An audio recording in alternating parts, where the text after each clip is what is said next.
Chennai Silks. Yes, வீடு, schools, hotels, store room இங்கெல்லாம் partition wall கட்டணும்னாலும் இப்போ பில்டிங் ஓனர்ஸோட first choice Renocon Rapid Wall Panels. ஆஹா, no compromise. உங்க சைடுலயும் எங்க சைடுலயும். It's a GT promise. GT Holidays, South India's #1 travel brand. Welcome to Aadhan cinema. 26 years of Hey Ram அந்த படத்தை பற்றி டிஸ்கஸ் பண்ணுறதுக்காக இன்றைக்கி நம்மளோட இணைஞ்சிருக்கார் ஃபிலிம் எந்தூசியாஸ்ட் கார்த்திக். வணக்கம் கார்த்திக். வணக்கம். எப்படி இருக்கீங்க? நல்லா இருக்கேன். ஓகே, எனக்கு நீங்கள் மிகப்பெரிய கமல் ஃபேன் அப்படிங்கிறதுனால நம்ம ஆல்ரெடி விஸ்வரூபம் படத்தை பற்றிலாம் பேசியிருக்கோம். ஆப்வியஸ்லி இன்ஸ்டாகிராம் ரீல்ஸ்க்காக பேசணும். சரி, ஓகே, ஹேராம் படத்தை பற்றி பேசணுன்னா அந்த குறும் வடிவம் வந்து செட் ஆகாதுன்னு எனக்கு தோணுச்சு. அவ்வளோ ஒரு கிளாசிக்கான படத்தை எப்படி ஒரு 3 நிமிஷத்தில் இல்லை ஒரு 1.5 நிமிஷத்தில் ஒரு ரீலாக பேசிட முடியும்? எண்ணற்ற விஷயங்கள் அந்த படத்தில் பேசுறதுக்கு இருந்துகிட்டே இருக்குங்கிறதுனால எந்த ரெஸ்ட்ரிக்ஷன்ஸோ இல்லாமல் ஒரு லாங் ஃபார்மேட்டில் டிஸ்கஸ் பண்ணலான்னு தோணுச்சு. அதனால தான் உங்களை இன்வைட் பண்ணியிருக்கேன். First of all thank you so much வந்ததுக்கு. ஹேராம் என்ன மாதிரி படம் உங்களுக்கு? ஹேராம் வந்து இந்தியன் சினிமாவில் ரொம்ப முக்கியமான படம்னு நினைக்கிறேன். நம்மளை உலக சினிமாவில் ரெப்ரசன்டேட் பண்ணிக்க ஒரு படம் வேணும்னா வந்து ஹேராமை கொடுத்து அதை பாருங்க அப்படின்னு சொல்லலாம். இன்ஃபேக்ட் வந்து கமல் சாரே கிறிஸ்டோபர் நோலானுக்கு வந்து ஹேராம் படத்தோடைய பிரிண்டராக கொடுத்து பார்க்க சொன்னார். ஸோ அந்தளவுக்கு ஹேராம் இந்தியன் சினிமாவுக்கு ரொம்ப முக்கியமான படம்.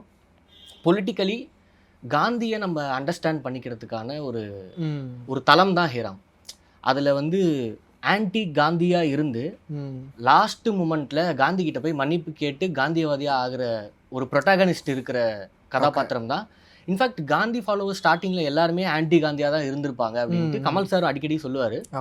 அது நம்ம எல்லாருமே ஒரு ஃபேஸில் நம்ம அதை கோ த்ரூ பண்ணியிருப்போம்னு நினைக்கிறேன். ஸோ அந்த படமுமே அப்படிதான் இருக்கும். ஸோ ரொம்ப முக்கியமான படம் இந்தியன் சினிமாவுக்கு. ஓகே, எனக்கு எந்த மாதிரி படம்னு பார்த்தீங்கன்னா, இப்போது கலை திரைப்படம் அப்படின்னு சொல்லிட்டு இன்னைக்கு காலையில் கூட ஜெயமோகனுடைய ஸ்பீச் ஒன்று பார்த்தேன். அவர் என்ன சொல்கிறாருன்னா, ஒரு வணிக சினிமா ஆரோக்கியமாக இருக்கணும் அப்படின்னா கலை சினிமா ஆரோக்கியமாக இருக்கணும். அப்போ தான் உங்களுக்கு வணிக சினிமாவே ஆரோக்கியமாக இருக்கும். ஃபார் எக்ஸாம்பிள், ரோஷமான் விருமாண்டி கம்பேர் பண்ணோன்னு வச்சுக்கோங்களேன்.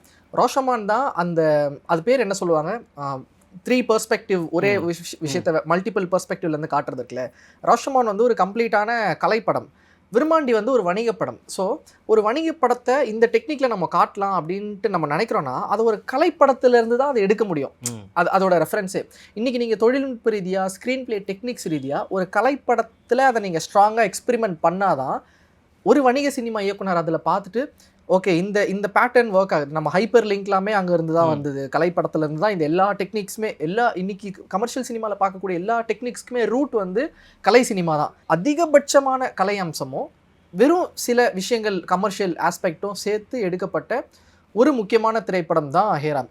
இன்றைக்கி என்ன கேட்டால் இந்தியன் சினிமாவில் வெளியான மேபி இந்த செஞ்சுரியிலன்னு வச்சுக்கலாமோ, ஏன்னா அதுக்கு முன்னாடி நல்ல கிளாசிக்ஸ்லாம் வந்திருக்கு. இந்தியன் சினிமான்னு எடுத்துக்கிட்டா, தமிழில் அப்படின்னு எடுத்துக்கிட்டா ஒட்டுமொத்த Tamil சினிமாலையுமே the best film Hey Ram தானோ அப்படிங்கிற கேள்விகளாக இப்போ எழுது. ஏன்னா அந்த படத்தை வந்து நம்ம அடல்ட்டான ஆக ஆரம்பிச்சதுலேருந்து ஒரு 10-15 வருஷமாக நம்ம பார்த்துட்ருக்கோம். அந்த படம் வந்து ஒரு 26 வருஷம் ஆகுது. இன்றைக்கும் அந்த படத்தை பற்றி பேசலாம். ஒரு 26 ஹேராம்க்கு ஒரு ஃபிலிம் அப்ரிசியேஷன் வீடியோ போடலான்னா இன்றைக்குமே இது வரைக்குமே யாரும் கண்டுபிடிக்காத விஷயங்கள்லாம் நம்மளுக்கு வந்து ரீகால் ஆகிட்டே இருக்குது. அப்போது ஒரு படத்தில் எத்தனை விஷயந்தான் இருக்கும், எத்தனை விஷயங்கள் தான் நம்ம கவனிச்சிட்டே இருப்போம். அப்படி காலத்துக்குமான ஒரு படம் இருக்கும் அப்படின்னா அதுதான் ஹேராம்னு நினைக்கிறேன். தமிழ் சினிமாவில் வெளியான நீங்கள் சொன்ன மாதிரி ஒரு கிறிஸ்டோபர் நோலன், நம்ம வெளியில் போயிட்டு ஃபாரின் போயிட்டு உங்கள் ஊரில் வந்த தி பெஸ்ட் ஃபிலிம் எதுன்னு கேட்டால் நீங்கள் யாரோடைய ரசிகராக இருந்தாலும் நான் ஒரு மிகப்பெரிய மணிரத்னம் ரசிகன். நான் எந்த மணிரத்னம் ஃபிலிம்ஸே சஜஸ்ட் பண்ண மாட்டேன். அப்படி ஒரு படம் என்கிட்ட கேட்டாங்கன்னா முதல் படமாக ஹேராமை சொல்லிவிட்டு அதுக்கப்புறம் தான் நான் வேறு எந்த படத்தையும் சொல்லுவேன்னு நினைக்கிறேன். இது எதனால் அப்படிங்கிறது பார்த்திங்கன்னா, காந்தியம் ஒரு இந்தியன் சினிமாவுக்கு ஒரு கோரான ஃபிலாசபி எப்படி வந்து சோவியத்துக்கு வந்து மார்க்சியம் இருக்கோ, ரஷ்யாவுக்கு மார்க்சியம் இருக்கோ, கார்ல் மார்க்ஸ், அந்த மாதிரி இந்தியாவுக்கு ஒரு தத்துவம் இருக்கா அப்படின்னு கேட்டிங்கன்னா அதை நான் டெஃபினட்டாக காந்தியம் தான் சொல்லுவேன். ஒரு சிந்தனை முறையாவோ ஒரு ஒழுக்க முறையாவோ அப்படின்னு ஒரு இந்தியாவுக்கான ஒரு ஒட்டுமொத்த இதுவாக இருக்குது. இப்போ நம்மலாம் காலேஜில் இல்லை ஸ்கூல் டைம்லலாம் பார்க்கும்போது காந்தி ஃபாதர் ஆஃப் நேஷன் அப்படின்னு படிக்கும்போது காந்திலாம் ஃபாதர் ஆஃப் நேஷன் இல்லைன்னு சொல்கிறதுக்கு ஒரு குரூப் இருக்கும் இல்லைங்களா. ஏன்னா அது நீங்கள் வந்து இன்டெலெக்சுவலாக வரும்போது இமீடியட்டாக வந்து நான் காந்தியவே நிராகரிக்கிறேன் அப்படிங்கிற இடத்துக்கு ஒருத்தன் யோசிக்கும் போது இப்பெல்லாம் இல்லைப்பா அப்படின்னு சொல்லிட்டு நம்ம இன்னும் கொஞ்சம் மெச்சூர்ட் ஆகும்போது காந்தியை நம்ம இன்னும் அண்டர்ஸ்டாண்ட் பண்ணிப்போம்ல. நீங்கள் சொன்ன மாதிரி அப்படி அண்டர்ஸ்டாண்ட் பண்ணுறதுக்கான படம் தான் ஹேராம்னு நினைக்கிறேன். நம்ம இந்த படத்தில் இருக்கிற ரொம்ப நுவான்சஸான விஷயங்கள்லாம் பின்னாடி பேசலாம். காந்தியம்மா இந்த படம் எப்படி டீல் பண்ணியிருக்கேன்னு நினைக்கிறீங்க? காந்தியம்மா வந்து ரொம்ப சரியாக ஹேண்டில் பண்ணியிருக்காங்க. ஏன்னா வந்து அவர் மேலே எல்லா விதமான கிரிட்டிசிசமுமே உண்டு. நீங்கள் ஆன்டை முஸ்லீம்னு சொல்கிற கிரிட்டிசிசம் உண்டு, ஆன்டை ஹிந்துன்னு சொல்கிற கிரிட்டிசிசம் உண்டு. ஆமா ஆமா. இது எல்லாமே வந்து அவர் மேலே இருக்கிற குற்றச்சாட்டுகள். அதுதான் அந்த படத்துலையுமே இருக்கும். இன்னும் சொல்லப்போனால் ஒரு டைலாக் வந்து அந்த கொல்றதுக்கு ஆள் அனுப்புவாங்கல்ல, அதில் தான் இவரும் கமல் சாரும் ஒரு கேரக்டராக இருப்பார், சாக்கெத் ராமும். அப்போ அவர் அந்த மகாராஷ்டிராவுடைய ஒரு ராஜா ஒருத்தர் சொல்லுவார், அவர் வந்து இந்த காந்தி இருக்கார்ல, இந்த காந்தி வந்து is taking a stand against his own people, is taking a stand against Hindus அப்படின்னுவாரு. ஓகே. அவர் சாகும்போது சொன்ன கடைசி வார்த்தை ஹேராம். அவர் ராமராஜ்யம் அமைக்க போறேன்னு சொன்ன ஒரு தலைவர். ஆனா அவர் வந்து is taking a stand against Hindus அப்படின்னு சொல்லுவாங்க. மைதிலி கேரக்டர் வந்து பேப்பர் படிச்சுட்டு இருக்கும்போது காந்தியினுடைய இந்த ஸ்பீச்சை பத்தி என்ன நினைக்கிற அப்படின்ட்டு கேட்பாங்க கமல் சார்கிட்ட. கமல் சார் கேட்பார் மைதிலி கேரக்டர் கிட்ட, ஏன் இதுல என்ன இருக்கு அப்படின்னு இருக்கும். அந்த பேப்பர்ல என்ன இருக்கும்னா சேவ் முஸ்லிம்ஸ் இன் இந்தியான்னு இருக்கும். Okay okay. ஆனா நிறைய பேர் இஸ்லாமியர்களும் அவர் மேல கிரிட்டிசைஸ் பண்றது உண்டு. ஏன் கிரிட்டிசைஸ் பண்ணுவாங்கன்னா அவர் ராமராஜ்யம் பேசிட்டாரு அப்படின்னு கிரிட்டிசைஸ் பண்ணுவாங்க. ஆனா அவர் ராமராஜ்யம் பேசினதுடைய பாயிண்ட் என்னன்னா, அவர் எதுக்காக பேசினாரு அப்படின்னா அந்த ஒரு பெர்ஸ்பெக்டிவ்ல ஒட்டுமொத்த இந்தியாவும் ஒன்னா இருக்கணும்னு பேசினார். அப்படி ஒன்னா இணைக்க முடியுமாங்கிறதுக்கான முயற்சி தான் அந்த ராமராஜ்யம் அமைக்க போறேன் அப்படிங்கிறது. அதுல கமல் சாருக்குமே வந்து முரண் உண்டுன்னு அவரே சொல்லியிருக்காரு. ராமராஜ்யத்துல எனக்கு என்ன ராமராஜ்யம்னு பேசியிருக்காரு. ஸோ ரொம்ப சரியா ரொம்ப நெருக்கமா காந்தியை வந்து ஹேண்டில் பண்ணது ஹேராம்னு நினைக்கிறேன். ஸோ இந்த படத்தில் நுவான்சஸாக என்னென்ன விஷயங்கள் டிஸ்கஸ் பண்ண போகிறோம்? இந்த படத்தில் வந்து பொதுவாகவே கமல் சாருக்கு அனிமல் மெட்டஃபார்ஸ் ரொம்ப பிடிக்கும். எல்லா அவருடைய ரைட்டிங்கில் வர்ற படங்கள்ல அனிமல் மெட்டஃபார்ஸ் உண்டு, இதுலையுமே அந்த அனிமல் மெட்டஃபார்ஸ் உண்டு. யானையை வச்சு ஒரு அனிமல் நிறைய இடத்துல சொல்லியிருப்பாரு, அது எல்லாருக்குமே தெரியும். ஆனால் நான் இப்போ ரீசெண்டாக ரீவாட்ச் பண்ணும்போது எனக்கு என்ன தோணுச்சுன்னா, அந்த அவங்க மைதிலி வந்து குளிப்பாங்க, அந்த ஃபர்ஸ்ட் நைட் நடக்கும் மைதிலிக்கும் சாக்கெத் ராமுக்கும். அப்போ அவர் புக் படிச்சுட்டு இருப்பாரு, அவங்க போயிட்டு குளிக்க போவாங்க. அப்போ ஒரு பல்லி வந்து டிஸ்டர்ப் பண்ணுறோம், அதுக்கப்புறமா அவங்க கத்திடுவாங்க, இவருக்கு ட்ராமா ட்ரிகர் ஆகிடும். ஓகே. அது முடிச்சுட்டு அபர்ணா அப்படின்னுவாரு. இவங்க வெளில வந்துட்டு யார் அபர்ணா அப்படின்னு கேட்பாங்க, பதில் சொல்லாமல் உள்ளே போயிடுவார். உள்ளே போயிட்டு குளிச்சுட்டு இருப்பாரு. குளிச்சுட்டு இருக்கும்போது அந்த பல்லி அங்கே வந்துடும். இவர் உடனே ஆலுசினேட் பண்ண ஆரம்பிச்சிருவாரு, பயங்கரமா ஆலுசினேட் பண்ண ஆரம்பிச்சிருவாரு. அவர் நிறைய பேரை கொண்டு இருப்பாரு, அந்த ரியாட்ல எல்லாருமே கொண்டு இருப்பாரு. அந்த ரத்தம் இருக்கும், அந்த ரத்தத்தில் அந்த பல்லி அப்படியே நடக்கும்.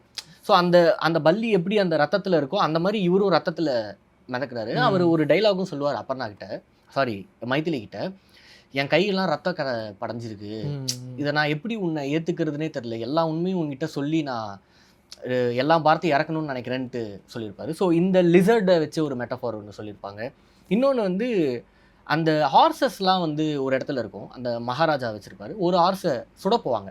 அப்போ ஒரு ஹார்ஸை சுட போகும்போது எல்லா ஹார்ஸனுடைய கண்ணையும் மூடுவாங்க. ஏன்னா அதை பார்த்துடக்கூடாது அப்படிங்கிறதுக்காக.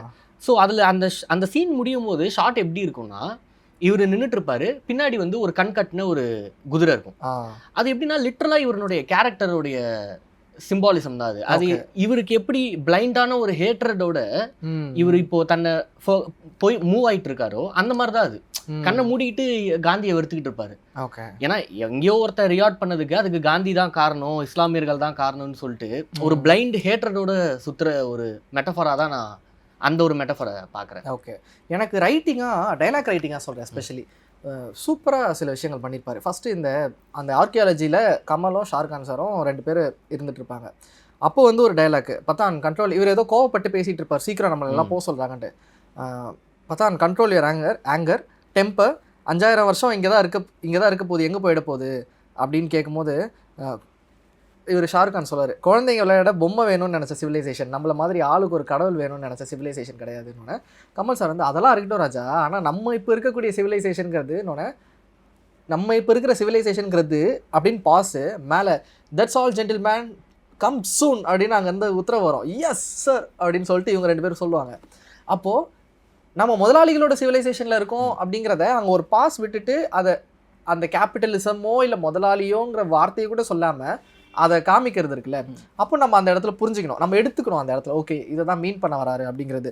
இன்னொரு முக்கியமான இடம்னு பார்த்தீங்கன்னா, அந்த முன்னாடி ப்ரெசன்ட்ல இதில் போயிட்டு இருக்கும்போது அப்பாஸ் வந்து ரைட்டர் சொல்லுவார், ஆர்கியாலஜிடா பொருள் அப்படின்னுவார்.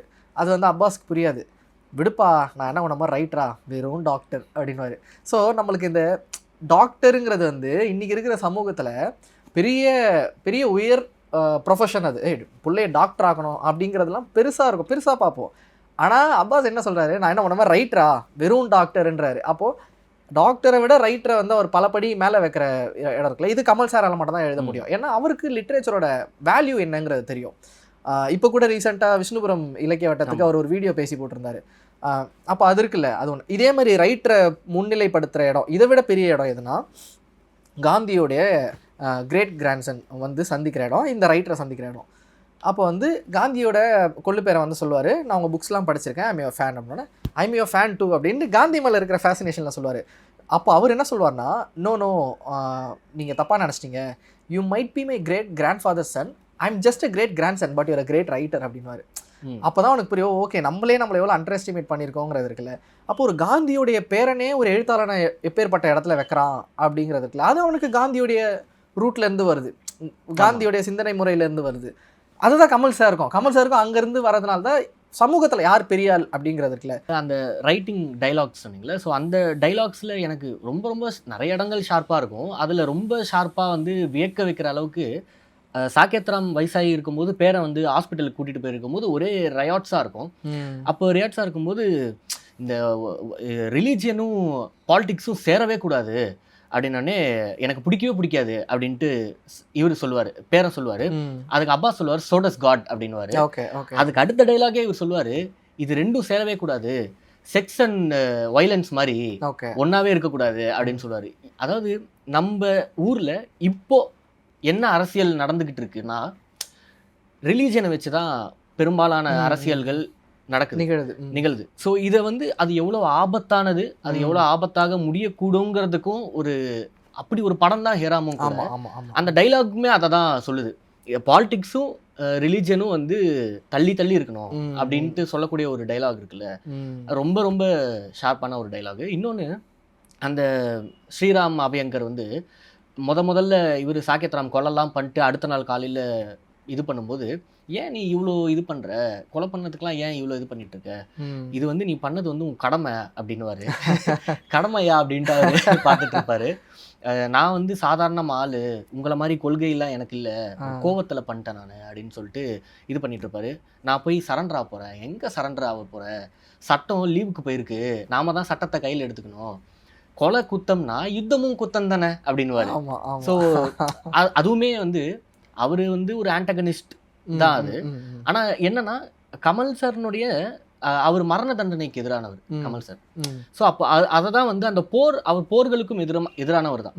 ஏன்னா மரண தண்டனைக்கு எதிரானவன் வந்து எப்படி வந்து போருக்கு ஆதரவானவனா இருக்க முடியும்? அதுதான் அந்த டைலாக். அதை வந்து ஆப்போசிட்டா சொல்லுவார், ஆன்டகனிஸ்ட் சைட்ல இருந்து சொல்லுவார். போர் குத்தம் தானே, அப்போ கொலை குத்தம் தானே. ஸோ அந்த ஒரு டைலாக்லாம் பயங்கரமா இருக்கும். ஓகே, எனக்கு அந்த ஸ்ரீராம் அபியங்கர் பத்தி சொன்னீங்கல்ல, ஒரு சீன் எனக்கு ஞாபகம் வருது. இவருக்கு உடம்பு முடியாமல் ஹாஸ்பிட்டல் பேரலைஸ்ட் ஆகி ஹாஸ்பிட்டலில் படுத்துட்டு இருக்கும்போது அந்த மிஷன், காந்தியை கொல்லணுங்கிற மிஷனை கமல் கிட்ட ஒப்படைச்சிருவார்.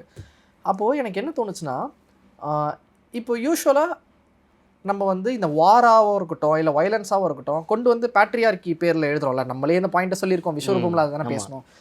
நம்ம வந்து பேட்ரியார்கி சைடில் வைக்கிறோம்ல, அது ஏன் வைக்கிறோன்னா, ஆம்பளை மேஸ்குலினாக இருக்கான், பவர்ஃபுல்லாக இருக்கான் ஃபிசிக்கல் ரீதியாக, அப்போ அவன் வச்சு யுத்தத்தை நிகழ்த்துறான், வயலன்ஸ் நிகழ்த்துறான்னு நம்ம இது பண்ணுறோம்ல, அது வெறும் உடல் பலத்தால் நிகழ்த்தப்படக்கூடிய இது மட்டும் கிடையாது. இப்போது ஸ்ரீராம் அபியங்கர் பேரலைஸ்ட் ஆனதுக்கு அப்புறமும் கூட காந்தி கொலை செய்யப்படுகிறார், வாழ்க்கையிலையும் சரி இந்த படத்துலேயும் சரி. அப்போது நீ எவ்வளோ உடல் ரீதியாக வீக்காக இருந்தாலும் வயலன்ஸுங்கிறது அந்த மென்டல் திங்கில் தான் இருக்குது. நீ அந்த காந்தியை கொல்லணுங்கிற ஐடியா இருக்குல்ல, உன்னுடைய உடல் பலத்தை விட உனக்கு இருக்கக்கூடிய செஸ்ட்டு பைசப்ஸ் இது எல்லாத்தையுமே விட உன்னுடைய ஐடியா இருக்குல்ல, ஒரு தாட் இருக்குல்ல, அந்த தாட் வந்து எவ்வளோ ஒரு புல்லட்டை விட எவ்வளோ கொடியது அப்படிங்கிறது வந்து அவன் அந்த மிஷனை கொடுக்கும்போது நமக்கு தெரியும். இனிமேல் என்னால் ஒன்றுமே பண்ண முடியாது, ஆனால் ஒன்றுமே பண்ணலனா கூட அவனுடைய கனவு நிறைவேற்றப்படுதுங்கிற போது நம்மளுக்கு அதெல்லாம் ஆச்சரியமாக இருக்கும். அப்போது ஓகே, இது வந்து ஒரு ஐடியா, அதை காந்தியை கொல்லணுங்கிறது ஒரு ஐடியாலஜியாக மாறும்போது இவங்கிட்ட கத்தி இருந்தாலும் சரி, துப்பாக்கி இருந்தாலும் சரி, உடல் பலம் இருந்தாலும் சரி, எது இருந்தாலுமே ஐடியாலஜியால் நிகழ்த்திட முடியும் அப்படிங்கிற போது நம்மளுக்கு இன்னும் அது மேலே ஒரு ஃபியர் வர ஆரம்பிக்கும். அது அந்த சீன் இருக்குல்ல, அந்த சீனில் ஒரு பயங்கரமான மெட்டஃபர் இருக்குது.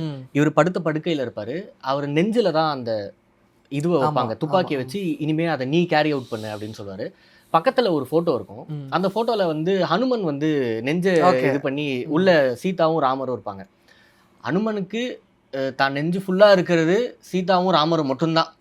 இவர் நெஞ்சு ஃபுல்லா இருக்கிறது காந்தியை கொல்லணுங்கிற வெறி அப்போ மட்டும்தான். அந்த டிஃபரன்சியேஷன் இருக்குல்ல, உண்மையான பக்திங்கிறது என்ன, அண்ட் அது வந்து ஃபேக்கா அங்க காதல் இருக்கு, ஒரு 2 பேரோட அன்பு வந்து இருக்கு, இங்க வந்து வெறுப்பு மட்டும் தான் இருக்கு. ஸோ அதுல என்ன சிம்பிளிசம்னா, அவருக்கு எவ்வளோ அன்பு இருக்கோ இங்க அவ்வளோ வெறுப்பு இருக்கு காந்தி மேல. அந்த அளவுக்கு இவர் மனசு ஃபுல்லா வன்மமால நிறைஞ்சிருக்குங்கிற ஒரு சீன் அது. Okay, beautiful.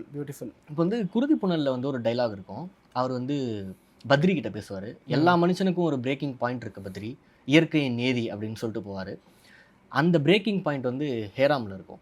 ஓகே. ஸோ இந்த படத்தில் ஸ்டார்டிங்கில் வந்து அவர் அம்ஜத் அலி கான், சாகேத் ராம், அம்ஜத் அலி கான் வந்து அவ்வளோ ஒற்றுமையாக இருப்பாங்க. இந்து முஸ்லீம் வந்து அவ்வளோ ஒற்றுமையாக இருப்பாங்க.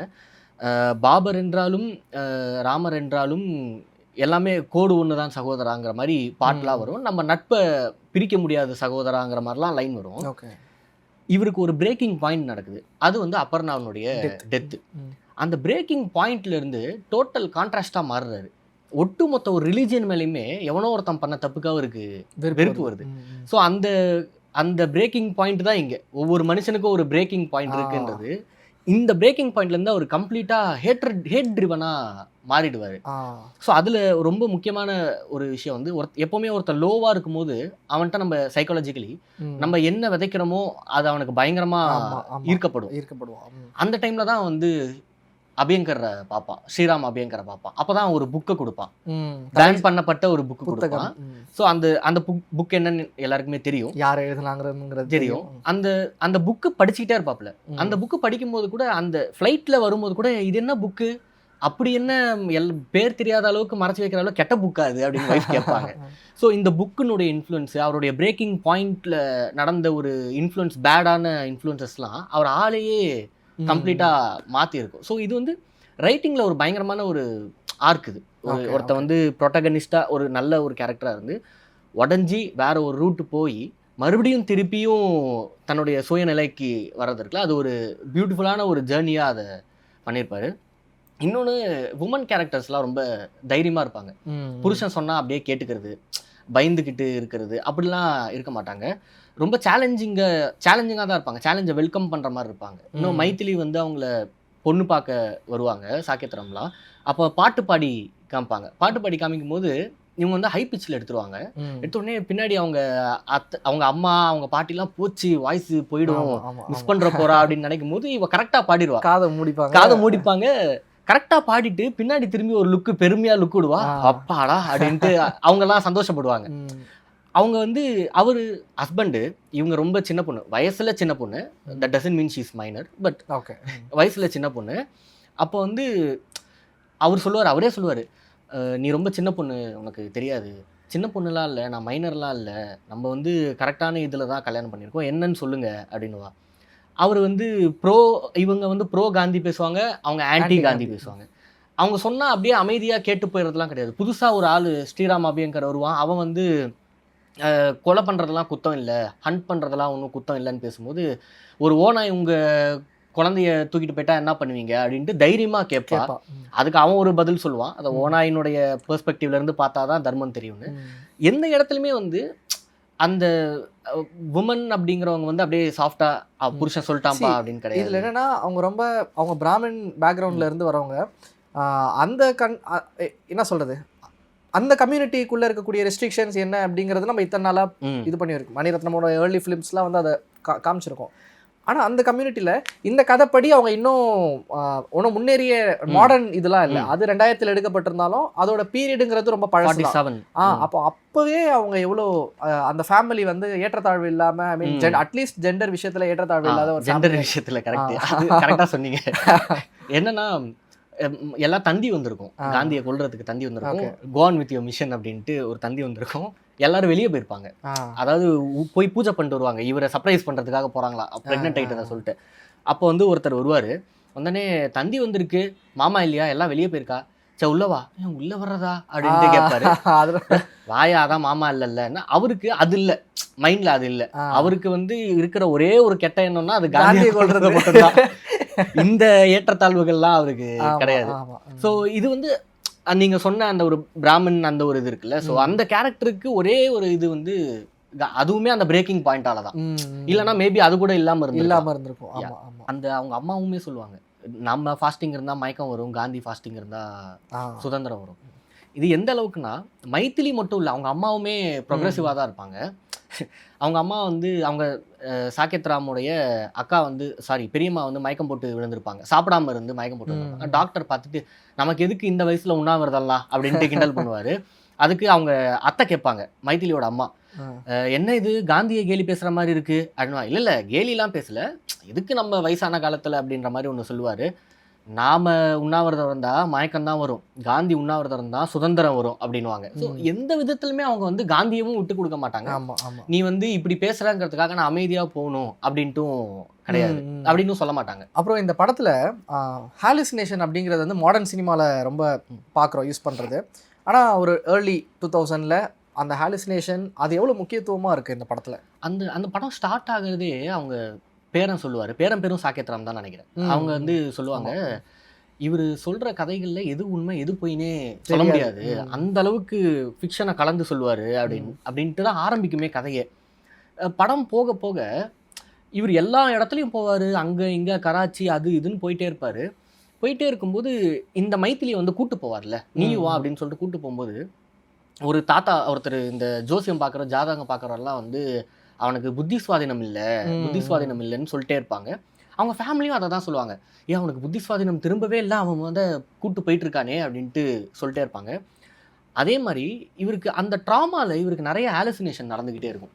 ஒவ்வொரு ஏதாவது டக்குன்னு ட்ரிகர் ஆவார். அந்த மைத்திலி வந்து கையை இப்படி நீட்டினா இவருக்கு அந்த சின்ன குழந்தை கையை நீட்டுற ஒரு ட்ராமா வந்துடும். ஓகே, அந்த இடங்களுக்கெல்லாம் திரும்பி போகும்போது அவர் பண்ண கொலைகள் அவர் முன்னாடி வந்துட்டு போயிட்டே இருக்கும். அந்த ஹாலுசினேஷன் இருந்துக்கிட்டே இருக்கும். இப்போ நமக்கு ஒன்று தோணும், அப்போ இதெல்லாம் அவரோட ஹாலுசினேஷனா இந்த கதையே, அப்போ இவர் அவ்வளோ தூரம் போனாரா போகலையா அப்படிங்கிற ஒரு டவுட் இருந்துக்கிட்டே இருக்கும். இது லோகேஷ் கனகராஜ் ஃபேக் ஃப்ளாஷ்பேக் கத்தி சொன்னாங்க.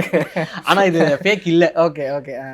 ஏன்னா வந்து அது கடைசியில் வந்து அந்த சாவியை கொடுப்பாங்க மைத்திலி. சாவியை கொடுத்தோன்னே துஷார் காந்தி கூட போயிட்டு சாகேத் ராம் போயிட்டு அந்த பேரன் போயிட்டு அந்த பீரோவை திறந்து செருப்பை எடுப்பான். பார்த்து ஷாக் ஆவான். பார்த்துட்டு I think I have a great story to tell அப்படின்வான். அதாவது நம்மளை இது வந்து ரொம்ப சப்டெக்ஸ்டாக தான் இருக்கும். இது இவ்வளோ தூரம் அவர் ஃபேஸ் பண்ணதெல்லாம் உண்மையாக பொய்யா ஹாலுசினேஷனாக நமக்கு ஒரு டவுட் இருந்துகிட்டே இருக்கும்.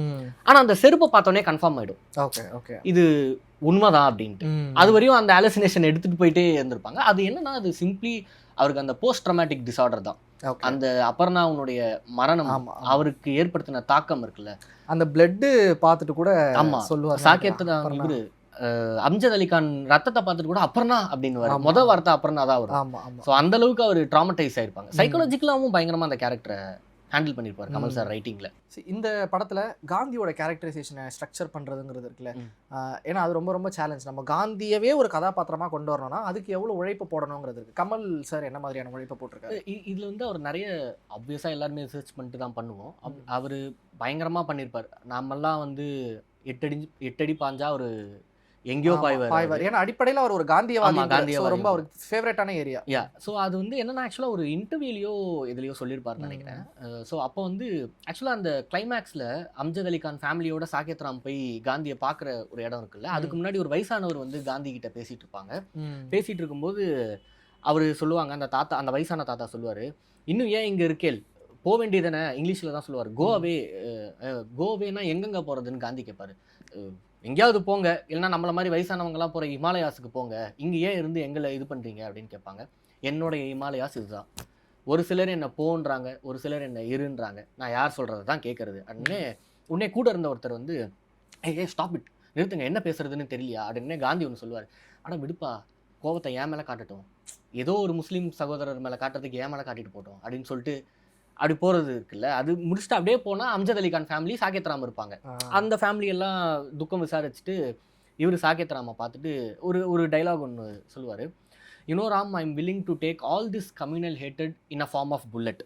Okay, if I am promise to, ஐயோ அது மட்டும் அப்படியே திருப்பி வந்துடுறேன், அலாங் வித் தட் புல்லட். அது அப்படியே சாகேத் ராம் கிட்ட வருவார். சாகேத் ராம் கிட்ட வந்து நலம் அது துக்கம்லாம் விசாரிச்சுட்டு, you know Ram, I am willing to take all this communal ஹேட்டட் in a form of bullet. But if I am promised that along with that bullet you will also bury your communal hatred and live together as one community. Okay. நான் வந்து அந்த ஹேட்ரடை ஏற்றுக்கிறேன், நீ புல்லட்டாக கூட கொடு, நான் ஏற்றுக்கிறேன். ஆனால் எனக்கு ஒரு ப்ராமிஸ் பண்ணு, நீ இந்த சென்ஸ் ஒட்டுமொத்த இந்தியா நீங்கள்லாம் ஒன்றா ஒத்துமையாக ஒரு கம்யூனிட்டியாக இருக்கணும். ஸோ இப்போ அந்த ராமராஜ்யம் பாயிண்ட் வருது பாருங்க. இப்போ அந்த ஐரனி பாருங்களேன், அந்த புல்லட்டை ஏற்றுக்க கூட ரெடியாக இருக்கேன்னு காந்தி சொன்னார், அவர் மேலே புல்லட் வந்தது, அது நடந்துருச்சு. நீங்கள்லாம் ஒத்துமையாக இருப்பீங்களா அப்படின்னு கேட்டால் ஃபர்ஸ்ட் சீன் ப்ரெசென்ட்டில் நடக்கிற சீன், வெளியில் என்னப்பா போயிட்டு இருக்கு, இந்து முஸ்லீம் கலவரம் இன்னுமா அப்படின்வாரு. அப்போது கிளைமேக்ஸ் அந்த புல்லட்டே அவர் வாங்கினா கூட அவருடைய ப்ராமிஸை நம்ம யாருமே கடைபிடிக்கிறது வந்து எவ்வளோ பெரிய ஒரு சோகமான ட்ராஜிக் விஷயங்கிறது வந்து இப்போ எனக்கு கரெக்டாக ஆகுது. Wow, beautiful. ஓகே, அது ஆக்சுவலாக அந்த காந்தியை கோட்ஸே சுட்டுவார், சுட்ட உடனே எல்லாரும் அடிக்க ஆரம்பிச்சிருவாங்க. ஆமாம் ஆமாம், கூட இருந்தவங்கலாம் போயிட்டு காந்தியவாதிகள்லாம் அடிக்க ஆரம்பிச்சிருவாங்க, வன்முறையை கையில் எடுத்துருவாங்க. டக்குன்னு அப்போ கூட இருந்த ஒருத்தர் கோயல் நினைக்கிறேன் அந்த கேரக்டர், அவர் டக்குன்னு உள்ள வந்து நிறுத்துங்கயா, என்னையா பண்ணிட்டு இருக்கீங்க, this is the moment of truth. இந்த மாதிரி நேரத்துல தான் காந்தியின் பிள்ளைகளை நம்ம யாருன்னு நிரூபிக்க வேண்டிய நேரம் இது. நம்ம சொன்னோம்ல, இந்தியாவுக்குன்னு ஒரு ஃபிலாசபி இருக்கணும்னா அது காந்தியம்மா தான் அப்படின்னு, அதுக்கான ஒரு ப்ரூஃப் தான் அது. So brilliant. ஆக்சுவலாக அந்த காந்தியினுடைய நான் வைலன்ஸ் மூமெண்ட் வந்து உலகத்தையே ஷேப் பண்ண ஒரு விஷயம்னு நினைக்கிறேன். ஏன்னா அரசுக்கு எதிராக நடக்கப்படும் போராட்டங்கள் எல்லாமே துப்பாக்கியும் கத்தியும் ஏந்தி மட்டுமே நடந்த காலகட்டத்தில் எந்த ஆயுதமே இல்லாம ஒரு போராட்டம் பண்றது இருக்குல்ல, நான் சொல்றதை நீ கேளு, நான் வன்முறையாளன் கிடையாது, சொல்றதை கேட்டு எனக்கு வேண்டியதை பண்ணி கொடுன்றது. ஆக்சுவலா அது மார்ட்டின் லூதர் கிங் வரையும் இன்ஸ்பயர் பண்ணிருக்கு. அவரு சொல்லியிருக்காரு, காந்தி இஸ் மை இன்ஸ்பிரேஷன் சொல்லியிருக்காரு. நெல்சன் மண்டேலா மணிலால் காந்தி மூலமா, மணிலால் காந்திங்கிறது அவருடைய செகண்ட் பிள்ளைன்னு நினைக்கிறேன். காந்தியோடைய எல்லா கொள்கைகளையும், அதாவது காந்தி பெருமைப்படக்கூடிய ஒரு பிள்ளையா மணிலால் காந்தி வளர்றாரு. நெல்சன் மண்டேலாவுக்கு காந்தியத்தை கொண்டு போய் சேர்த்தது மணிலால் காந்தி. அங்க இருக்கக்கூடிய ரேசிசம்க்கு அகைன்ஸ்டா காந்தியும் போராடி இருக்காரு, மணிலால் காந்தியும் போராடி இருக்காரு. இன்னொரு ஆட் ஆன் இன்ஃபர்மேஷன், அந்த மணிலால் காந்திங்கிறவர் கிட்டத்தட்ட 14 வருஷம் சிறையில் இந்த மாதிரி சுதந்திர போராட்டத்துக்காகவும் நிறவெறிக்கு எதிரான போராட்டத்துக்காகவும் போராடி 14 வருஷம் தன் ஆயுள் காலத்தில் 14 இயர்ஸ் ஜெயிலில் ஸ்பெண்ட் பண்ணியிருக்காரு. எனக்கு தெரிஞ்சு இது வரைக்கும் இந்தியாவில் எந்த லீடருமே, காந்தி உட்பட வேற எந்த லீடருமே இவ்வளவு அதிக ஆண்டு சிறையில் கழிச்சது இல்லைன்ட்டு நான் நினைக்கிறேன். ஒரு பொலிட்டிக்கல் மூவ்மெண்ட்டுக்காக அதிக சிறை காலம் அனுபவிச்சது மணிலால் காந்தி தான். ஓகே, அப்படிங்கிற ஒரு விஷயம். இன்னொன்று, இன்னி வரைக்குமே நம்ம இந்தியாவில் இருக்கக்கூடிய ஒட்டுமொத்த லீடர்ஸ் இருக்காங்களே, தலைவர்கள், அரசியல் தலைவர்களில் அவங்களுடைய கொள்கையை இவ்வளோ அந்த தூய்மை கொஞ்சம் கூட படியாமல் இது வரைக்குமே கொண்டு வந்துட்டு இருக்கிறது காந்தியோட வாரிசுகள் மட்டும்தான். வேற எந்த தலைவரோட வாரிசுமே அவ்வளோ பியூரால அதை கொண்டு வரல அப்படிங்கிறதும் ஒன்று இருக்கு. ஆக்சுவலாக அந்த காந்தியினுடைய டைலாக்ஸாக சொன்னல, ஆக்சுவலாக அது டாக்குமெண்டட். ஓகே ஓகே, அது வந்து டாக்குமெண்டட் சத்திய சோதனை நூல்ல இருக்கான்னு தெரியல. பட் ஆனா அவரு அந்த மாதிரி பாதிக்கப்பட்ட மக்களை சந்திச்சப்போ கூட இருந்த ஒருத்தர் எழுதுனதா சொல்றாங்க. அங்க இருந்து தான் கமல் சார் அதை வச்சதா சொன்னாங்க. So Gandhi is defined in that one dialogue. உங்க ஹேட்ரட் இருக்கா உங்களுக்கு அந்த மதத்து மேல இந்த மதத்து மேல, என்கிட்ட காட்டு, அந்த மக்கள் மேல காட்டாதங்கிறது தான் Gandhi to be in simple words.